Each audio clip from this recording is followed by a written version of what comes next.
Mi estimado telepensante, bienvenido a la entrevista de esta semana. Tenemos por primera vez con nosotros en Esfera Pública a Magdalena Verzovic. Ella es abogado, licenciada en Derecho de la Pontificia Universidad Católica de Chile, magíster en Dirección y Gestión Tributaria por la Universidad Adolfo Ibáñez, Social Estudio Verzovic, abogados, mujer líder, mujeres empresarias y Diario El Mercurio 2004. Adivina de qué nos va a hablar Magdalena. Bueno, de la reforma tributaria y qué es lo que se nos viene en caso de aprobarse. Magdalena, muchas gracias por haber aceptado esta entrevista en Esfera Pública. Vanessa, gracias a ti por la invitación y también a la gente que nos está oyendo, y espero que después de este rato que vamos a estar juntas y conversar de cosas para mí entretenidas, no sé si para el resto, hay gente que detesta el tema de los impuestos, tengamos un poquito más de claridad respecto de este tsunami que se nos viene. Tsunami digo yo porque no me da hablar con un concepto de reforma tributaria. Lo que se está proponiendo por el gobierno de Gabriel Boric no es una reforma tributaria, ni un pacto tributario, ni un gran acuerdo nacional en materia de impuestos. Estos son, de acuerdo a lo que se nos ha dicho, que todavía no es un hecho. De hecho, valga la redundancia, ayer se iban a ingresar los 3 proyectos de ley que iban a abordar estos cambios tributarios, cuestión que no ha ocurrido. Ya llevamos 5 días de atraso, el cumplimiento de plazos tampoco se cumple. Entonces, más que hablar de una reforma tributaria, yo hablaría de ajustes a las normas que hoy día tenemos, ajustes que, en mi opinión, y yo entiendo que puede haber gente que piense totalmente distinto, pero de acuerdo a lo que yo entiendo, esto no es una reforma tributaria o un pacto tributario que esté buscando formar un acuerdo para que todos podamos estar tranquilos y de una vez por todas dejar el tema de impuestos que funcione solo y nos permita producir y nos permita crecer. Esto más bien es, yo lo veo en una parte como una vendetta, sobre todo en lo que tiene que ver con los súper ricos. Aquí hay una pasada de cuenta importante que se viene tratando de pasar desde hace rato, y que yo no sé si tú sabes, pero después del 18 de octubre vino una pequeña reforma a los súper ricos que pasó con que fue el famoso artículo 7 bis de la ley de contribuciones, en que se hizo una sobretasa a aquellas personas que eran dueñas de inmuebles cuyos avalúos fiscales sumaban más de 400 millones. Entonces, si tú a un RUT asociabas avalúos fiscales que superaran los 400 millones, lo ibas castigando a medida que iba subiendo el monto de ese avalúo. Y ese para mí fue el primer impuesto a los súper ricos, que fue un entreguismo total del gobierno de Sebastián Piñera y que nadie lo captó como un primer impuesto a los súper ricos. Entonces se dice que no se ha hecho nada en esta materia y, sin embargo, si somos rigurosos en el análisis y conocemos la historia, que es lejos lo más importante que yo considero para que los países podamos avanzar, y en este periodo tan chiquitito que va desde el 18 de octubre hasta hoy día, sí tenemos un impuesto a los súper ricos que ha generado una recaudación importante en materia de contribución, al menos de bienes raíces. Eso como primera cosa. Ahora, todas estas cosas que se dicen, ¿no? Primer avance, y entonces vamos por la igualdad, y este es un proyecto que beneficia a la clase media, entonces le metieron el elemento de la compasión también, porque como beneficia a quienes contraten a cuidadores para niños o para ancianos, entonces ya con eso lo blindan emocionalmente, lo van legitimando, pero desde mi punto de vista, por todas las entrevistas que he ido viendo y que te comentaba, hay un argumento que me parece insostenible porque es una falacia ad hominem, estimado telepensante. Falacia ad hominem es cuando yo a usted le digo, no, usted no tiene razón porque resulta que Einstein, Juanito Pérez o la Gabriela Mistral decía otra cosa. Y entonces yo con eso, porque alguien lo dice, desacredito su argumento. Bueno, acá porque Marcel dice todas estas cosas, nosotros tenemos que creerlas. La descripción de la presentación de este proyecto que se hizo en un artículo en el Financiero es que en el momento en que Gabriel Boric dice, bueno, y este es el proyecto que presenta Mario Marcel, ¿no? Y todo el mundo aplaude emocionado. Lo mismo pasa con una entrevista que vi a Felipe Larraín, donde el periodista le dice, sí, pero es que este es el proyecto de Mario Marcel. Mira, yo acá solamente lo puedo decir desde la perspectiva de la vida normal, que nosotros sabemos que no porque lo diga X o Y persona está bien, todos nos podemos equivocar. Pero además lo voy a decir desde la perspectiva filosófica. Aristóteles decía que tú no puedes jamás afirmar de un hombre que es virtuoso hasta que no ha muerto, porque en cualquier momento se puede corromper. Esto no necesariamente es algo que le pueda pasar a Marcel, pero qué duda cabe y llama la atención que en una discusión tan técnica, de tanta seriedad y que involucra realmente algo más que lo que es simplemente una reforma tributaria. Como tú dices, esto es un tsunami. Se argumente simplemente como argumento, es que lo dice Marcel. ¿Qué piensas tú de este diálogo que hay entre quienes quieren defenderlo poniendo a Marcel como la cara, la encarnación de un proyecto maravilloso, y lo que tú estás viendo efectivamente de la propuesta que se está avanzando? Mira, Vanessa, yo lo que he logrado revisar es el proyecto que entregó el gobierno a través de Marcel, ¿no es cierto?, de las ideas gruesas que venían en la reforma. Todavía la bajada, como te decían antes, no ha ingresado los proyectos de ley, por lo tanto, todavía no podemos, yo por lo menos no puedo tener una posición crítica absoluta de lo que se va a presentar, porque desconozco el texto, solo conozco algunas ideas matrices que me parece que, como bien dices tú, porque lo dice Marcel, eso significa raya igual para la suma, ¿no es cierto? Ticket, está bien la suma. Yo no comparto ese argumento porque no basta con que lo diga Marcel. Por ejemplo, así una pequeña, un pequeño ejemplo. Él en el discurso, cuando se da a conocer el proyecto, dice que el gobierno le va a elevar los impuestos solo al 3% de los contribuyentes chilenos.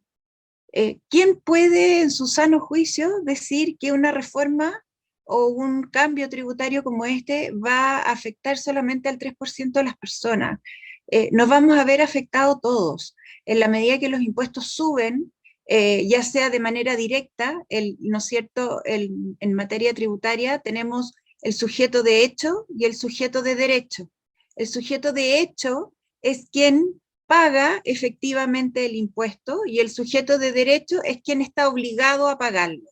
Entonces, el sujeto de hecho, como te estoy diciendo ahora, en esta reforma, vamos a ser los contribuyentes que estemos en los nuevos hechos gravados o a quienes se nos alce la tasa, pero finalmente quien va a pagar ese impuesto van a ser las personas, los contribuyentes finales.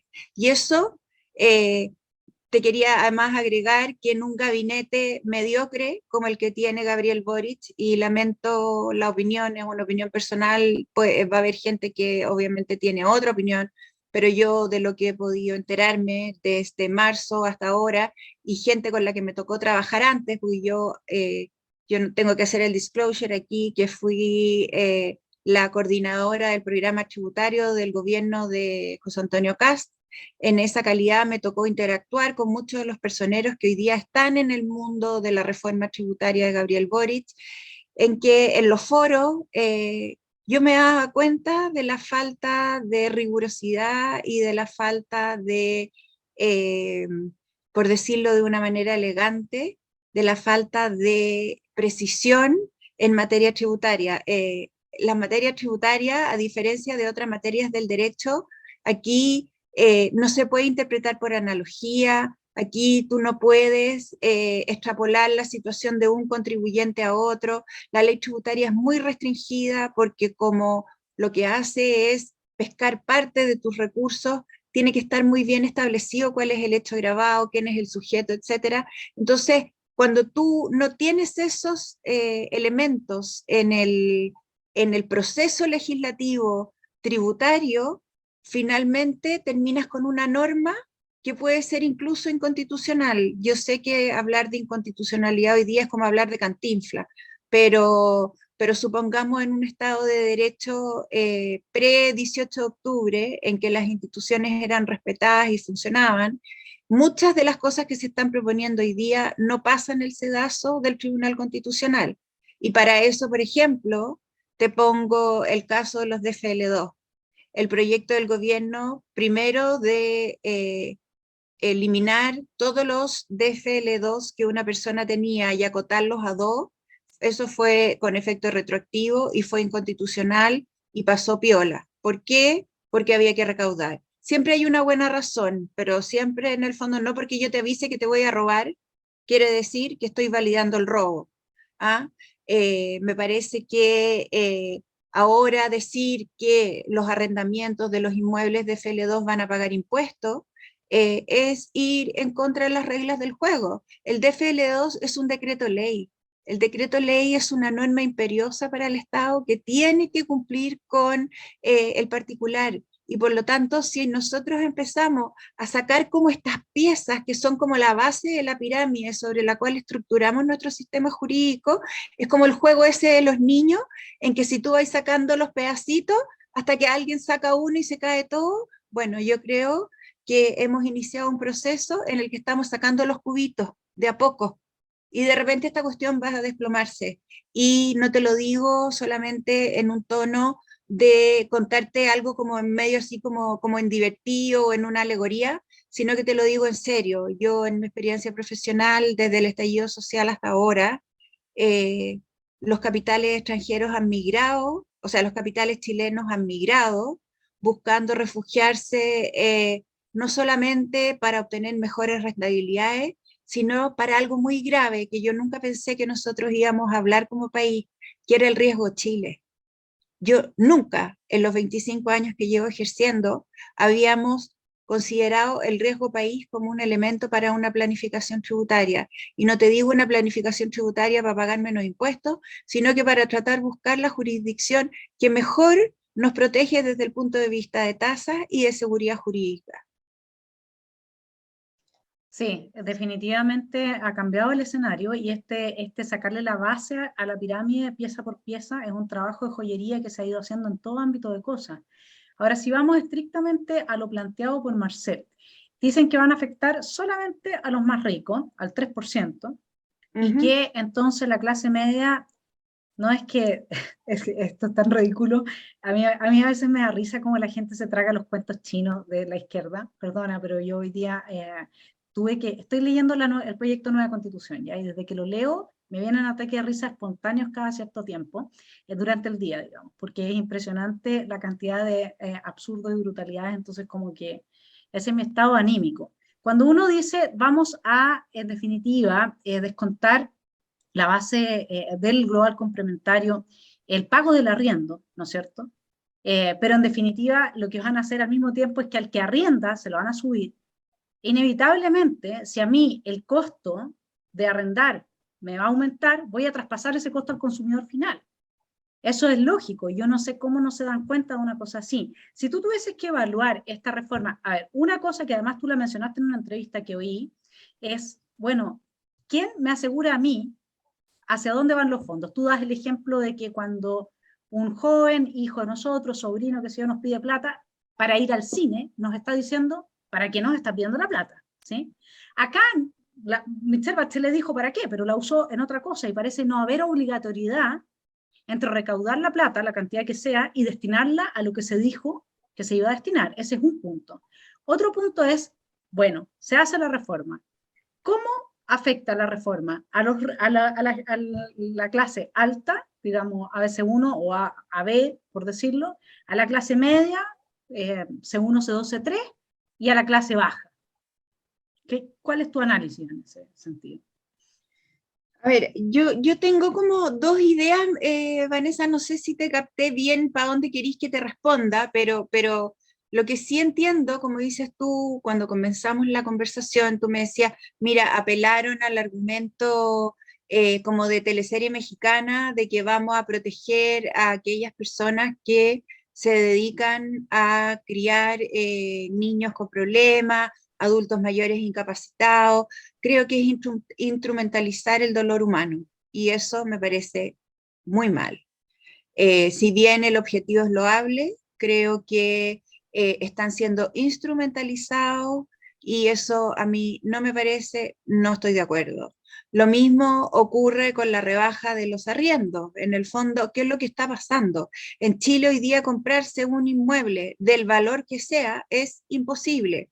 Yo te lo pongo como un caso particular. Yo vendí mi casa el año pasado por temas de seguridad, estaba asustada donde estaba viviendo, y, y resulta que alcancé a pedir el último crédito hipotecario en donde no te exigían tener un 30% más de renta para prestarte la plata.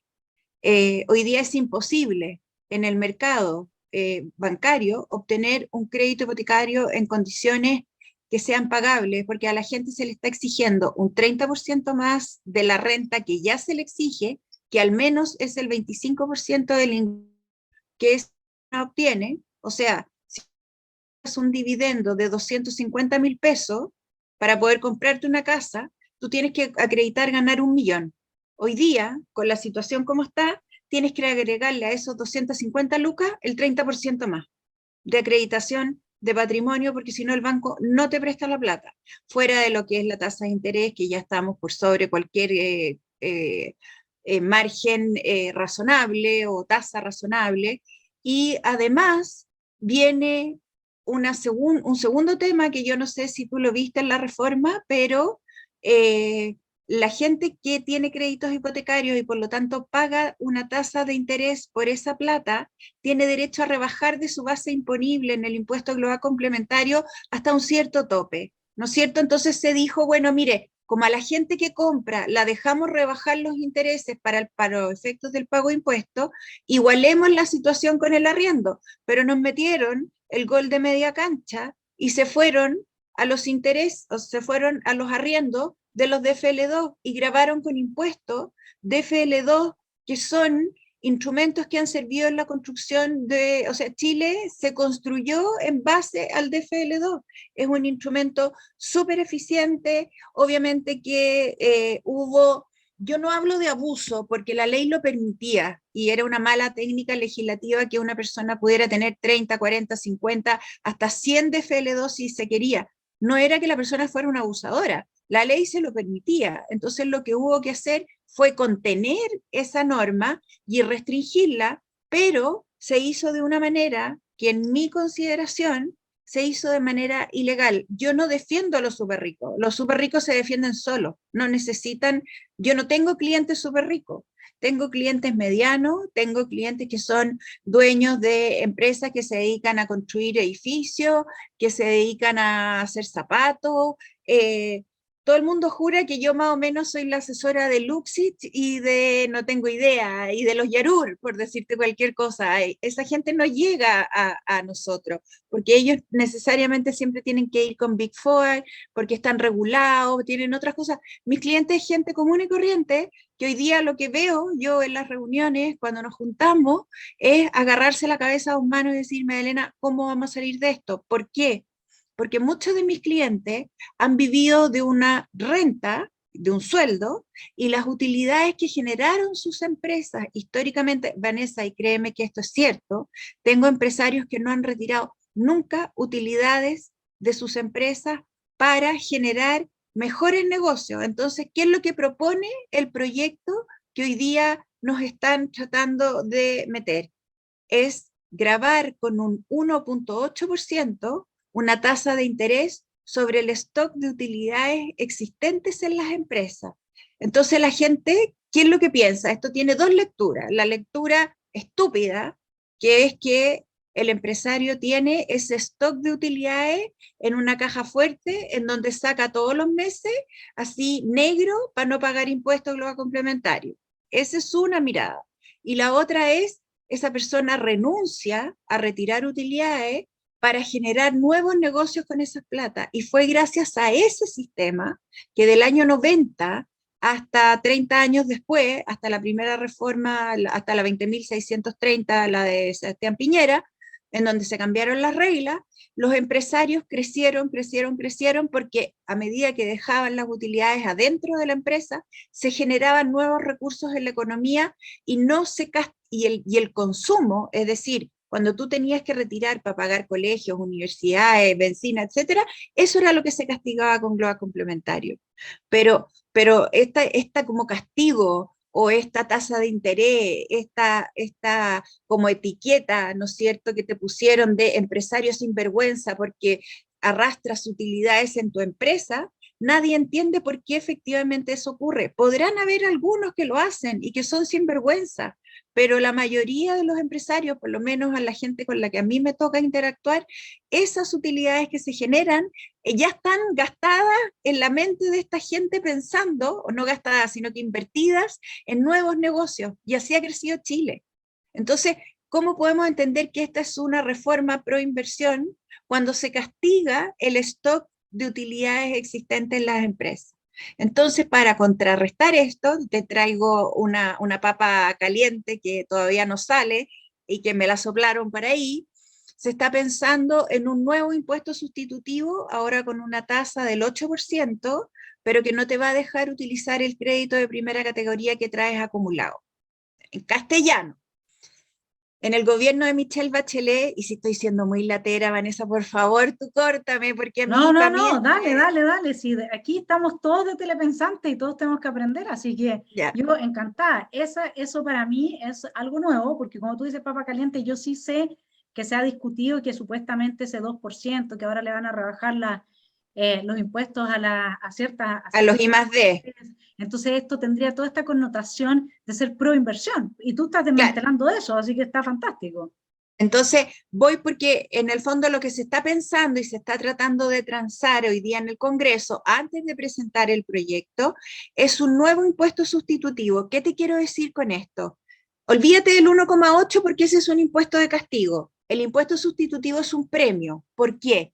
Las empresas que generaron utilidades desde el primer día que empezó a funcionar el sistema FUT hasta el 31 de diciembre del 2016, se les dio la posibilidad de que todo el stock de utilidades acumuladas se pudiera pagar una tasa del 30%, utilizando la primera categoría que ya se había pagado por esas utilidades de esa empresa, y tú te podías llevar todo ese bolo de utilidades sin pagar ningún impuesto porque se entendía que la tributación estaba cumplida y por lo tanto tú podías retirar esas utilidades y te podías comprar un Lamborghini si tú querías o podías instalar una empresa nueva, pero la tributación estaba cumplida. Hoy día, lo que se está buscando para paliar un poco los efectos de esta reforma que ya viene mala, de estas ideas de cambios tributarios que no son proinversión, es decirle a los contribuyentes, mire, si usted no ejerció la opción de pagar ese 30% en su momento porque no tenía las lucas, porque no creía en el sistema, por distintas razones, yo le voy a dar la posibilidad de que usted me pague un 8% sobre ese stock, sea hasta el 31 de diciembre del 2017 hasta ahora, y hago el corte en el 2017 porque fue cuando empezó a regir plenamente el nuevo sistema tributario que instaló Michelle Bachelet, ¿ya? O sea, perdón, Sebastián Piñera con la 21.210. Entonces, pagando un 8%, tú liberas todas las utilidades que traes y que generaste hasta el 31 de diciembre, me imagino, del año 2021 o 22, va a depender de la bajada de la ley, pero no voy a poder usar el crédito de primera categoría que la empresa usó, sino que el empresario se va a tener que poner con todo el 8%. ¿Ya? Eso es algo que viene a como equiparar lo malo que trae ponerle una tasa de interés al stock de utilidades que traemos en las empresas. Ya, pero Es, corrígeme es, si me equivoco, a ver si es que entiendo el otro lado de esta moneda.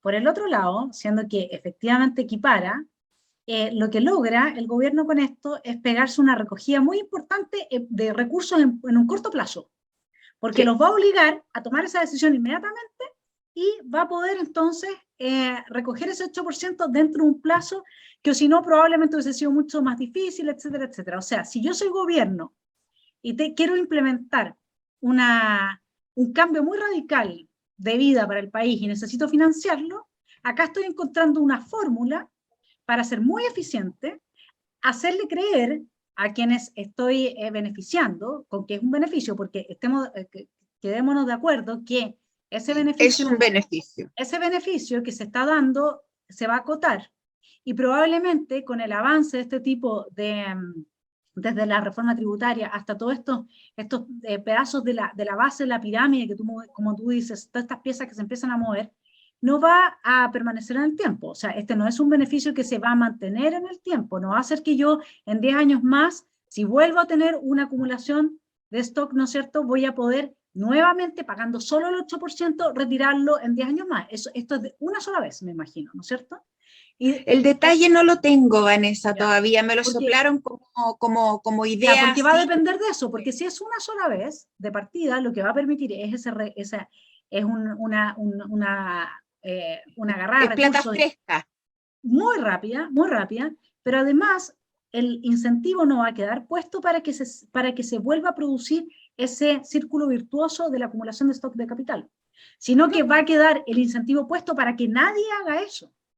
Ese 2% que tendría que ir a inversión y tecnología, etcétera, no logra paliar todos los otros efectos que tienen en contra de la inversión la reforma tributaria propuesta. Ese 2%, como no lo logra paliar, probablemente por eso mismo es que inventaron esto del 8%, digamos, sí, y en tenía definitiva. una tercera derivada en el fondo que también es la presión de los socios de retirar estos fondos, porque como ya van a estar tributados y no van a tener ellos que llevarlo a su lado complementario, riesgo Chile nuevamente, concepto que dan ganas de llorar, pero lo primero que uno le dice al empresario, y fue lo que yo hice en estos últimos 3 años, es pague su impuesto sustitutivo, convierta sus utilidades en ingresos no renta y llévese la plata de Chile. Ahora, porque se dice entonces, para que vayamos desmantelando cada una de las afirmaciones en términos macro, eh, esto de que beneficia a la clase media. ¿Cómo ves tú esa afirmación? Primero, me encantaría saber cuál es la definición de clase media, porque yo en un Twitter que me hicieron pedazo, y la gente lo puede ver y no tengo ningún escrúpulo en que así lo vea, yo puse mi caso particular, no por ser autorreferente, sino que por tratar de ser lo más fiel a la verdad posible. Yo tengo 4 niños. Eh, si tú pagas 3 universidades que cuestan 700.000 pesos cada una, pagas un colegio particular que cuesta 600.000 pesos, multiplica eso, va a llegar muy fácilmente a los 4 millones de pesos. Entonces, claro, desde el punto de vista de los ingresos yo puedo ser considerada rica, pero desde el punto de vista de los gastos salgo para atrás, pues, me falta.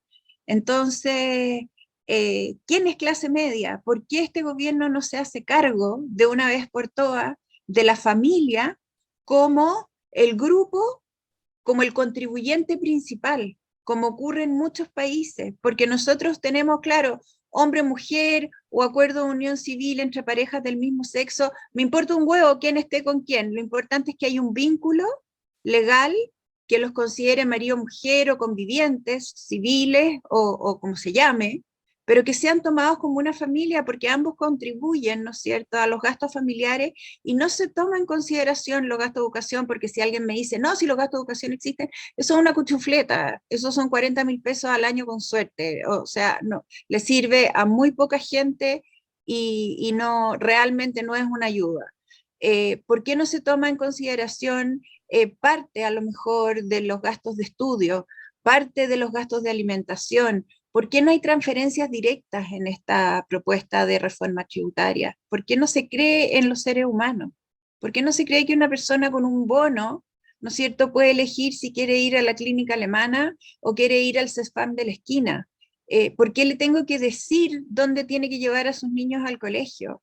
¿Por qué yo no le puedo decir a una persona que compra, que consume, que gasta IVA y que tenemos todo un sistema electrónico maravilloso que funciona con boleta electrónica, en que yo le voy a poder devolver el IVA que gastó, al menos en una parte y con ciertos topes? O sea, hay todo un sistema tecnológico en desarrollo que Chile ha sido pionero, que no está trasuntado en el Estado. El Estado se quedó 40, 50 años atrás. Yo he estudiado un montón porque me parece que es como así la virgencita de oro, el sistema estonio, en que tú ves que es en los países de la OCDE el país que más recauda.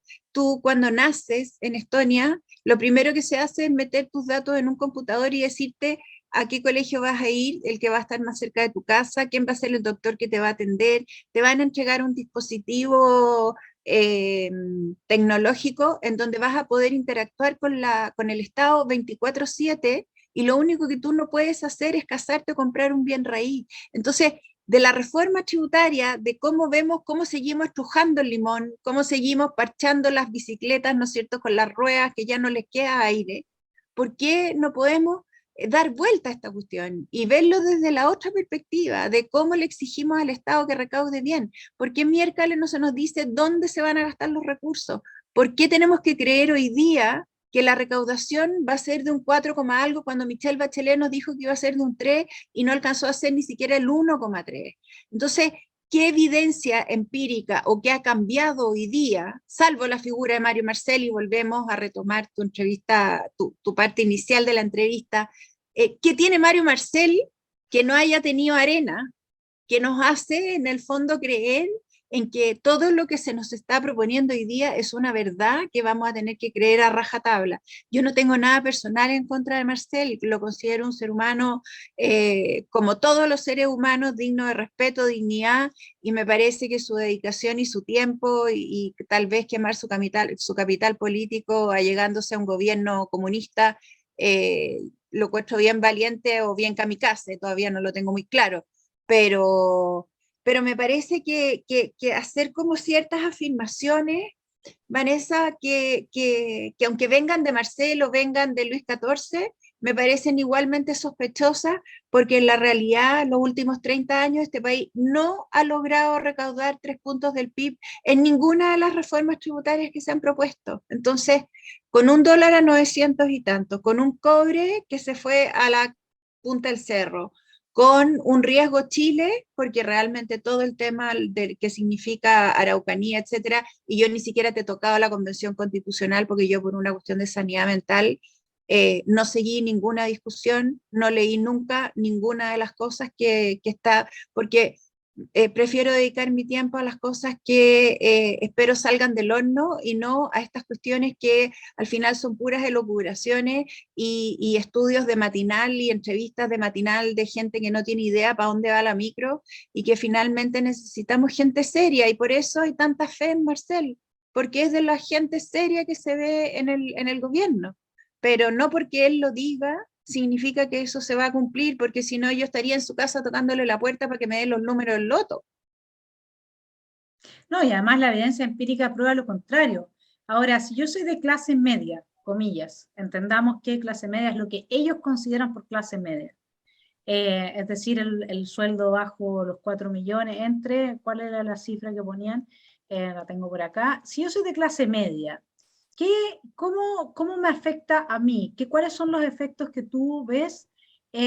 Una persona de clase media debiera de preocuparse si es que se aprueba esta reforma. Tenemos, clase media tendría que considerarse desde el 1.727.000, me imagino, hasta los 4.030.000. Me imagino que por eso será lo que ellos entienden por clase media, porque es desde los 4.030.000 pesos que se sube, ¿no es cierto?, el impuesto a la renta.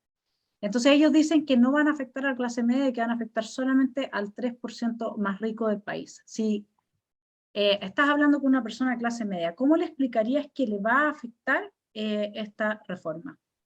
Bueno, alguien ayer en esos Twitter del terror que me llegaron me dijeron, son 1.700 pesos lo que te va a subir en impuestos según los cálculos que hemos hecho, que tanto gritáis.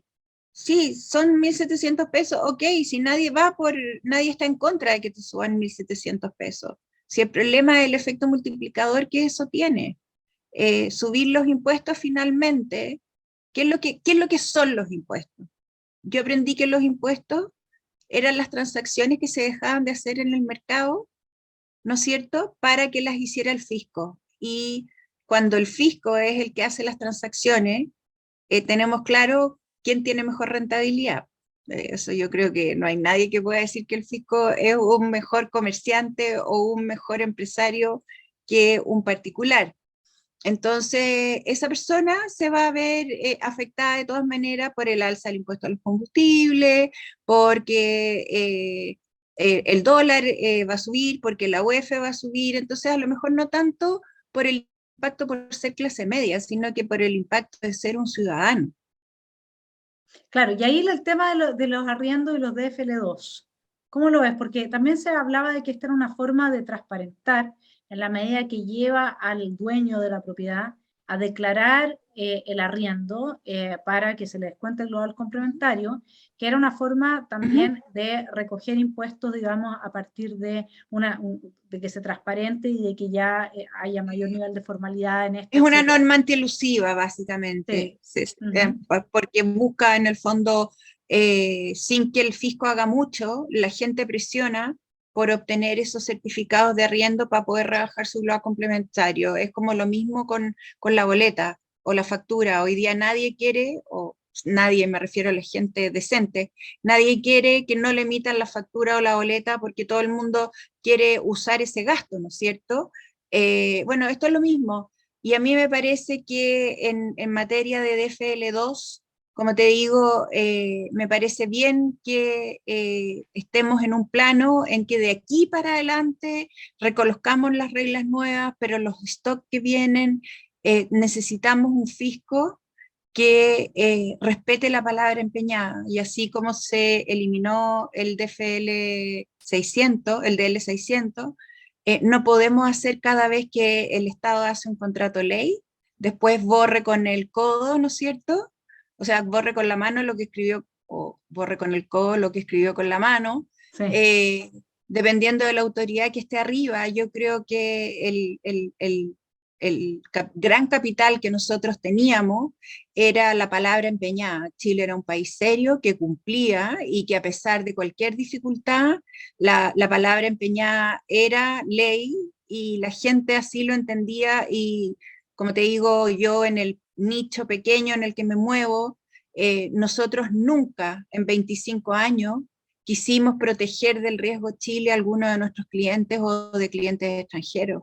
Jamás estuvo en una conversación, nunca. Tú antes para convencer a un empresario chileno que llevara plata para afuera, porque yo siempre un poco, tú sabéis que las mamás somos un poquito más previsoras, entonces yo le decía, oye, pero llevémonos por lo menos un poco de plata para afuera, porque no haya hacer cosa que el día de mañana pase algo y tengamos una pata afuera, algunas inversiones. Magdalena me decía, a mí me gusta ver crecer los árboles yo en mi casa cuando miro para afuera. Entonces, el riesgo Chile era predicar en el desierto porque no existía, era irreal, era algo que no estaba en la mente de los seres humanos chilenos hasta hace octubre del año 2019. Hoy día, Magdalena, haciéndome cargo del riesgo de Chile, porque hay una afirmación que hace Felipe Larraín que poca gente entiende. Él dice, el impuesto al patrimonio lo vamos a pagar todos los chilenos. Y esto está en directa relación con lo que tú dices del riesgo de Chile, por cómo afecta la competitividad en términos de que te cambian nuevamente las reglas del juego. Ya llevamos, creo que la cuarta reforma tributaria, cómo se afecta, y hay una intención clara de afectar a quienes constituyen el motor, ¿no? Y del crecimiento y de la inversión.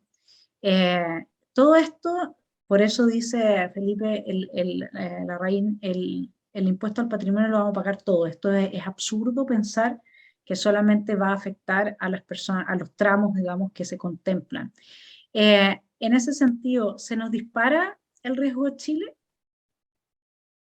yo creo que sí, porque en la medida que tú ves la estampida de capitales chilenos, de empresarios que eran agricultores, que eran constructoras, que están haciendo los mismos negocios que sabían hacer, pero lo están haciendo fuera de Chile, eso claramente impacta al país, pues, porque la productividad, el PIB y todo se va a la punta del cerro, Vanessa. Yo te lo digo desde la facturación de mi sociedad de profesionales como abogado. Nosotros, no sé, pues, antes el 98% de la actividad que nosotros teníamos era en Chile. Hoy día más del 60 o 70% es actividad que tenemos fuera de Chile.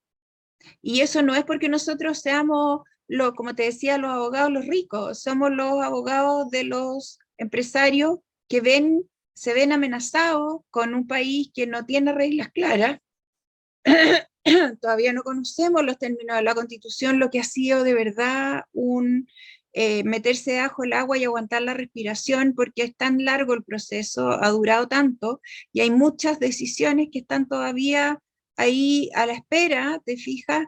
Y eso, mientras tanto, ¿qué significa tener la plata en un depósito a plazo, en un fondo mutuo, que te está dando prácticamente cero? Yo le estoy recomendando a mis clientes que en vez de que tengan esa plata invertida ellos en bancos, mejor hagan PPM voluntarios y se los entreguen al fisco, porque el fisco te devuelve la plata reajustada. Y qué mejor hoy día que un reajuste con la tasa de, ¿no es cierto?, de inflación que tenemos, es la mejor inversión. Es Claro. como, dan ganas de llorar la pérdida y la destrucción de valor. La construcción de empresas en Chile, hoy día te diría que se replica en Estados Unidos, en Canadá.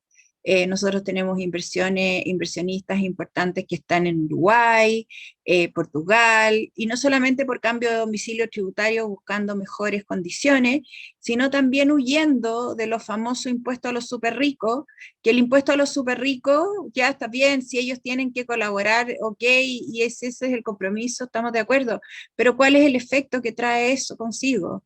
Que esos súper ricos van a traspasar ese mayor sacrificio económico a terceros, y esos terceros son sus consumidores o sus clientes. Si es que aquí no hay plata mágica, la plata sale de algún lado, ¿y de dónde sale? Del bolsillo del consumidor final. Y el bolsillo del consumidor final es el que gana los 4 palos, los 2 palos, el sueldo mínimo o lo que sea. Ese es el que paga. Claro, dicho muy simple, si la Magdalena produce huevos y el costo de producción aumenta porque le suben los impuestos, yo que le compro los huevos voy a tener que pagar esos impuestos que le cobran a ella. Porque así Salvo que yo funciona sea el Santa mercado y Teresa. eso no va a haber forma, mi estimado telepensante, que funcione de otra manera, porque si no, no están los incentivos para producir y para trabajar, porque hay que también pagar por ese trabajo y por poner el capital en riesgo. Ahora, dentro de eso también, ahora se habla de un impuesto Salvo, de Vanessa, renta de capital. salvo que yo fuera Sor Teresa y quisiera regalar mi patrimonio y seguir vendiendo los huevos a 4 lucas la bandeja en vez de 6. ¿Ah? Claro. Que de eso hay poco, por no No, decir pero nada. esto es peor, porque en el mundo de las humanidades de la izquierda, y lo digo con mucho conocimiento de causa, cuando tú les dices, a ver, pero compadre, si a ti producir una caja de 12 huevos te cuesta lucas y te fijan un precio a 700 pesos, ¿tú la sigues produciendo sí o no? Y te miran así como diciendo, ¿de qué me estás hablando? Pero eso es lo que se hace con la fijación de precios. ¿Lo sigues haciendo o no? ¿No crees que lo lógico es que va a llegar un momento en que vas a quebrar? No puedes vender a un precio por debajo del costo de producción y lo que hace la fijación de precios, pero eso no lo entienden. Sí, lo Sí, que tú pero esa es decías, una bandera de oro. Es la bandera de es oro la que fijación de precios, es la sí, varita pero mágica no que lo soluciona entienden, no todo. lo entienden. O no lo quieren entender. Mira, lo que nosotros tenemos es que Marcel, nosotros sabemos que esto de la caja de huevos lo entiende, ¿ya? A mí con Nicolás Grau me queda la duda, te lo digo bien honestamente, yo le he oído varias, antes de llegar a su cargo, varias ponencias y he estado incluso moderando alguna donde él dijo que los países que más se desarrollan son los que tienen más impuestos. O sea, él invirtió la correlación de variables, ¿sí? O sea, no es que puedan cobrar más impuestos porque tienen un mayor desarrollo económico, sino que él en su ponencia decía, porque los impuestos son más altos, es que más se desarrolla. Con eso te Sí, es dejo que no ahí. se tomó el Ritalin porque entendió al revés.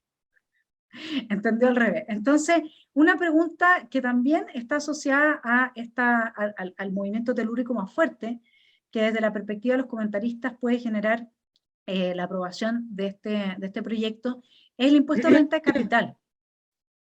¿Cómo ves tú ese cambio? Bueno, imagínate que nosotros teníamos primero hasta la ley la 21.420, que fue la que eliminó algunas exenciones, entre ellas la ganancia capital.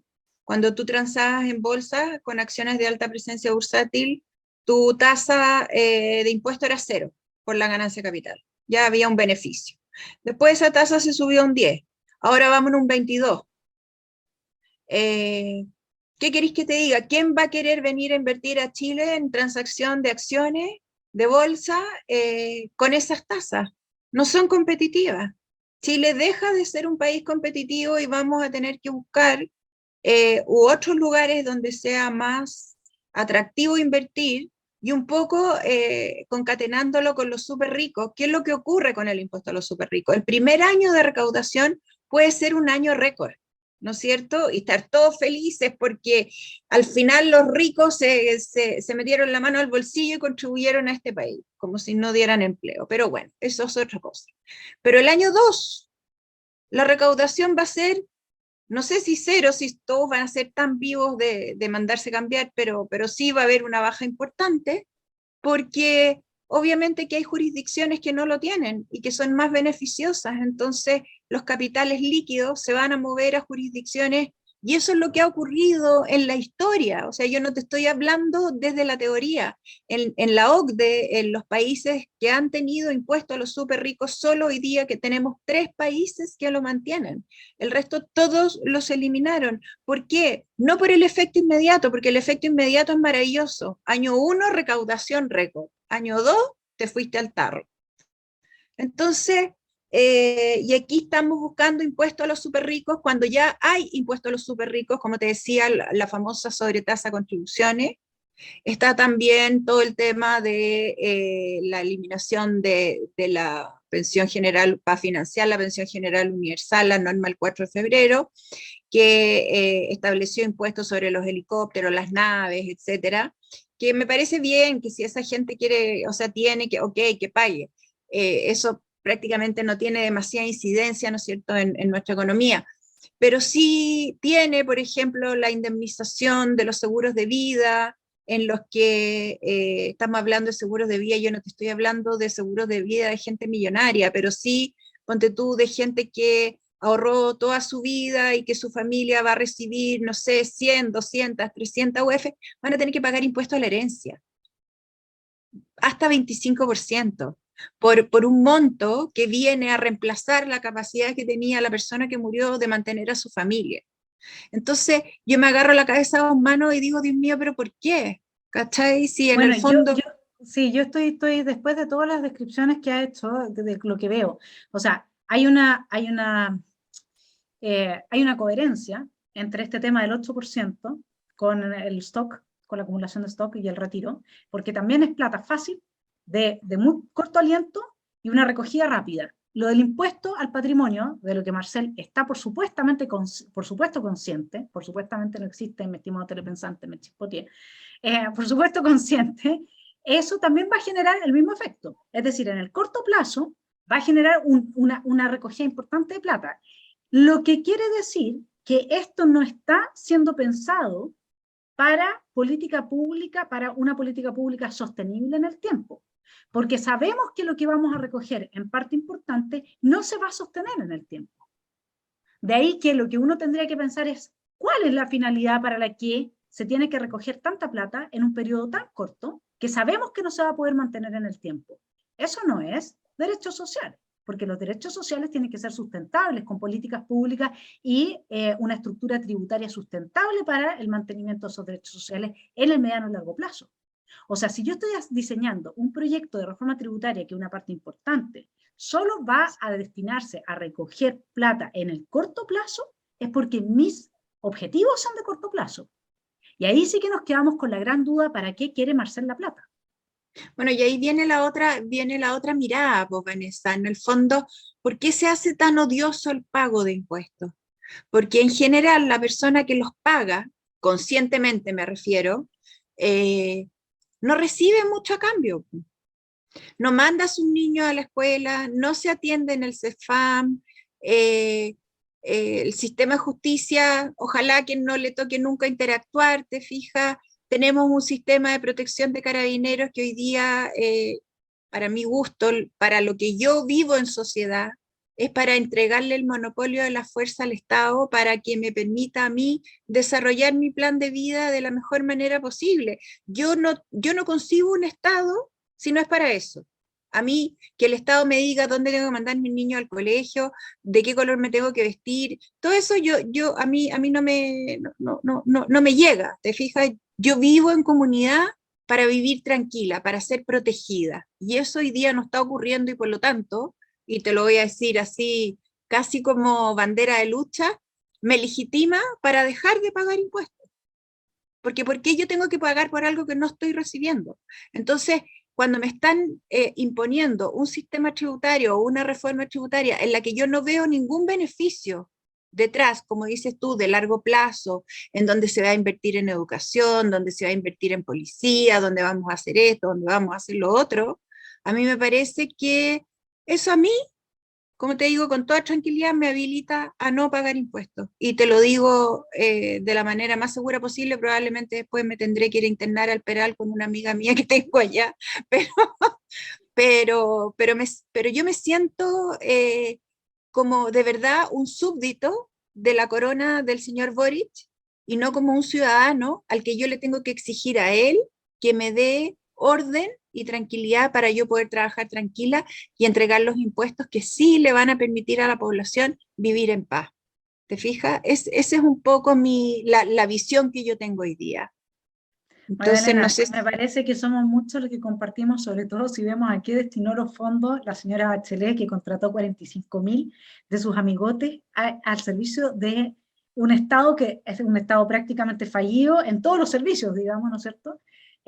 Y entonces podemos pensar también que aquí podemos terminar financiando también ahora a los amigos de Boric y compañía, lo cual con mayor razón, además de no prestarnos servicios básicos por los que estamos dispuestos a pagar impuestos, están dispuestos a usar el dinero del resultado del trabajo de nosotros para beneficiar a gente y darle privilegios que no corresponden. Entonces, y con objetivos políticos que más encima son contrarios a lo que piensa la mitad del país, al menos, quizás un poco No, más, porque al y a la final, democracia. así es. Imagínate el famoso gabinete de la señora Caramano. Sí. O sea, si tú me decís que mi plata es para eso, yo prefiero evadir impuestos y correr el riesgo. En fin, hay una cosa importante sí que me gustaría, Vanessa, como recalcar contigo y que me parece que es súper importante, y es que nuestra tasa de global complementario va a seguir subiendo con esta reforma. Ya no es 44,45. Podemos llegar incluso a más. Entonces también los números y la gente que está a cargo de los números, yo no sé qué es lo que se hace en estas situaciones, porque yo he participado en los últimos 8 años, hemos tenido 5 reformas tributarias, en las cuales me ha tocado estar en situaciones, entre comillas, de privilegio por estar cerca de la tramitación, me ha tocado ir al Congreso, etcétera, y uno siempre, yo por lo menos veía una actitud de que no estábamos frente al rey con el súbdito, ¿no es cierto? Que le dice, ya, ahora pásame el 20 porque el 10 no me alcanza para el foie gras, ¿no es cierto? Sino que me explicaban y me decían que era para financiar la educación del 1,5% del PIB, o sea, de 3 puntos del PIB, de los cuales solo 1,5, pero bueno, ya, en que había un uso razonable de los recursos. Entonces, me falta toda la otra cara con quien hemos trabajado, y es un senador de la República que aparece bastante poco, y tú sabes que entre menos aparecen es que porque parece que más trabajan. Kenneth Puch ha sido uno de los senadores con los que me ha tocado interactuar por el tema estonio, y estamos así como los niños que miran por la vitrina los pasteles. ¿Ah? Queremos ir a un sistema como ese, en el que se atienda a una interacción con el Estado 24/7, en que haya transparencia y que se tomen en consideración las situaciones particulares de cada familia, que lo lógico y lo natural debiese ser eso, porque los seres humanos, salvo la gente que no se casa o que prefiere no contraer vínculos y vivir solo, vivimos en familia. Entonces el concepto de familia también aquí yo encuentro que se le ha puesto una bomba atómica. Entonces Sobre, aquí. sobre los datos que querías decir, porque estamos cumpliendo el tiempo para quedar con la información fresca, ¿sí? Yo soy libertaria, no me gusta el Estado metido en mi vida, ni metido en mi familia, ni metido en el nacimiento de mis hijos, ni metido en absolutamente nada, así que creo que ahí tenemos un punto un poco distinto. Me gusta sí el Estado que asegure, obviamente, los espacios de libertad para que cada uno pueda llevar a cabo su propósito de vida, así que tendría que informarme mejor del sistema estonio para verle las virtudes. Sin embargo, así inicialmente, claro, como libertaria, así como no me gustaría nacer, quedar en una ficha y tener al Estado metido en si yo en mi vida me va bien o me va mal obligatoriamente, porque puede ser que me vaya mal y prefiera que me vaya mal antes que depender del burócrata de turno. O sea, ese Estado paternalista que viene a ser como que nos cuida como el reemplazo de Dios. Yo no creo en el Estado como el reemplazo de Dios. No me gusta, no me gusta. Va por la mirada de recaudación y de cómo ellos ordenan el sistema de cuánto impuesto aplicar a cada persona, de acuerdo a su situación familiar. ¿Ya? Perfecto. Los niños donde tú mandas, o sea, el colegio al que mandan los niños, ese tipo de cosas. Yo igual que tú soy libertaria, pero así a rabiar y me carga que me digan hasta lo que me tengo que poner, ¿te fijas? Pero el cuando problema es el acceso a la información que uno les otorga y también la formación de un burócrata que no tenga sesgos en su mirada, ¿te das cuenta? Y eso, teniendo nosotros ya una mayoría, no todos, hay profesores que resisten y que están luchando por espacios de libertad, etcétera, pero la mayoría de los profesores que ya forman a las nuevas generaciones no, tienen todo un sesgo tremendo al ver la realidad. Claro, qué ganas de tener también una burocracia profesional. Por Dios que nos hace falta una burocracia profesional que pueda atender de esa manera subsidiaria, por decirlo así, según la necesidad de los que están en la posición más frágil, desde un piso para todos, uno diría eso, ¿no? Eso yo lo podría compartir. Ahora, a mí hasta que cuando me hacen preguntas de usted cómo se autopercibe, ya me molesta porque no quiero, soy vikinga, Barents, ese es uno de mis apellidos, Barents. Ya hasta eso me da lata de responderle, ¿te das cuenta? Pero para tener las cifras a la vista y nos quedamos entonces con hartos temas para volver en entrevistas que vengan, eh, tienes el espacio ahí para reflexionar sobre esas cifras y que los telepensantes también se queden con una clara idea del tema que nos querías plantear ahora. Sí, y el punto grueso, básicamente lo que busca esta reforma son 12.000 millones de dólares, un número además que es medio oscuro porque un día la OCDE contabilizan no sé qué cosa y después al día siguiente se desdicen y que ya no son 12.000, sino que son 14.000. Entonces también un poquito más de rigurosidad y de, al menos, mira, yo no sé si la falta de prolijidad viene del origen o son los medios los que distorsionan y hacen que tengamos opiniones, en el caso mío, críticas. Quisiera dar el beneficio inventario en el fondo que probablemente el trabajo que se hace es un trabajo honesto, pero que al momento de comunicar hay ahí un problema que se genera, y no con esto quiero como disculparme por mis opiniones, sino que en general trato de ser lo más fiel posible a la información que se me entrega, pero de acuerdo a lo que yo he recaudado hasta hoy día, estos 12.000 millones de dólares que representan 4 puntos del PIB, no sé para qué se están recaudando. No lo sé. Esa va a ser la pregunta entonces con la que vamos a titular esta excelente entrevista. Magdalena, te pasaste. Está realmente muy, muy al callo y a la médula cada uno de los análisis y de las temáticas que nos pudiste aportar. Te agradecemos desde Esfera Pública y los telepensantes te vamos a querer tener luego por acá, porque sin duda que este es un tema que recién comienza. Te mandamos un abrazo y muchas gracias por esta excelente entrevista. Mario Marcel, la pregunta que le hacemos acá desde Esfera Pública entonces con Magdalena es, ¿para qué quiere usted la plata? Chao, Magda. Eso suena divertido. Muchas gracias y gracias por la paciencia, por la lata, porque esto No, maravilloso. Te pasaste. Gente. Un abrazo. Gracias, Vanessa, que estés muy bien. Gracias por la invitación. Tú también. Chao. Chao.